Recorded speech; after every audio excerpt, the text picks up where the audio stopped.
శ్రీకాకుళం జిల్లా టెక్కిలిలో పోటీ చేసిన కాంగ్రెస్ అభ్యర్థులకు మద్దతుగా వైఎస్ షర్మిలారెడ్డి ఎన్నికల ప్రచారం నిర్వహించారు. ఇందులో భాగంగా టెక్కిలిలో రోడ్ షో చేపట్టారు.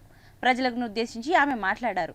గత 2 ప్రభుత్వాలు కూడా ప్రజల్ని మభ్యపెట్టి మోసపూరితమైన పరిపాలన చేస్తున్నారే తప్ప న్యాయబద్ధమైన పరిపాలన చేయడం లేదని మండిపడ్డారు. రానున్న ఎన్నికల్లో హస్తం గుర్తుపై ఓటు వేసి శ్రీకాకుళం ఎంపీ అభ్యర్థిగా పెడడ పరమేశ్వరరావును, టెక్కిలి నియోజకవర్గ ఎమ్మెల్యే అభ్యర్థిగా కిల్లి కృపారాణిని అత్యధిక మెజారిటీతో గెలిపించాలని ప్రజలను కోరారు. రాజశేఖర రెడ్డి బిడ్డ ప్రతి గడపకు ప్రతి ఇంటి వరకు తీసుకొస్తుంది. రాజశేఖర రెడ్డి బిడ్డ మీరు ఆశీర్వదించండి.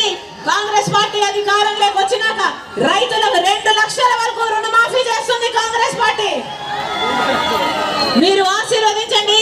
అందరికీ తెలుసు ఇంట్లో భర్తకు బిడ్డలకు అన్నం పెట్టుకోవడానికి ఎంత కష్టమైతుందో అందరికీ తెలుసు. గ్యాస్ డీజిల్ ఢిల్లీలో నిరాహార దీక్షలు చేస్తాడు.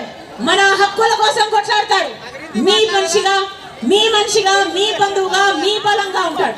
మనస్ఫూర్తిగా ఆశీర్వదించాలని ప్రతి అన్నను, ప్రతి తమ్ముని, ప్రతి అక్కను, ప్రతి చెల్లి మీ రాజశేఖర రెడ్డి బిడ్డ శిరస్సు వంచి చేతులు జోడించి మనస్ఫూర్తిగా ప్రార్థిస్తుంది. జోహార్ వైఎస్ఆర్, జోహార్ వైఎస్ఆర్, జోహార్ వైఎస్ఆర్. జై. ఒక పాడు లేదు, ఒక పద్ధతి లేదు. దోపిడీ జరుగుతుందన్న, మాఫియా జరుగుతుంది. ఒక పక్క లిక్కర్ మాఫియా, ఇంకో పక్క ల్యాండ్ మాఫియా, ఒక పక్క ఎక్కడ పోతున్నాయి రాజకీయాలు? ఇలాంటి వాళ్ళ రాజకీయాలు చేయాల్సింది, ఇలాంటి వాళ్ళకి అధికారాలు ఇవ్వాల్సింది. ఎప్పుడు ప్రజల గురించి ఆలోచన చేయలేదు. ఇప్పుడు సిద్ధమని ఇప్పుడు బయలుదేరారు. జగన్మోహన్ రెడ్డి గారు, అసలు జగన్మోహన్ రెడ్డి గారికి రాజశేఖర రెడ్డి గారికి పోలిక